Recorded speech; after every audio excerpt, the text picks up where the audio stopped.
स्वामी समर्थाची ताकद साधारण नाही हा. एक वाक्य सांगू का? माणसाला स्वतःच्या जीवनामध्ये जर काहीतरी सामर्थ्य बनवायचं असेल किंवा स्वतःला सामर्थ्यवान बनवायचं असेल तर त्याच्यासाठी समर्थाची भक्ती केली पाहिजे. काही दुसरं करायची गरज नाही, फक्त श्री स्वामी समर्थ.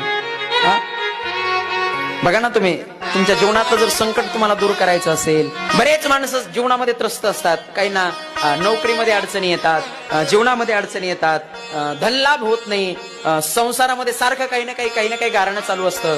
एक वाक्य सांगू का महाराज? दररोज नित्यनियमानं तुम्ही घरामध्ये पूजा करत असताना स्वामी समर्थाचा फक्त 21 वेळा जप करा. 21 वेळा, फक्त 21 वेळा. माझ्या जीवनातला अनुभव सांगतो, मी माझ्या स्वतःच्या जीवनातला अनुभव सांगतो. दररोज सकाळी नित्यनियमानं तुम्ही पूजा करत असताना देवाच्या जवळ बसायचं, देवालयाजवळ बसायचं आणि श्री स्वामी समर्थ, श्री स्वामी समर्थ फक्त 21 वेळा जप करा. बघा, नक्कीच तुमच्या जीवनातली संकट दूर झाले.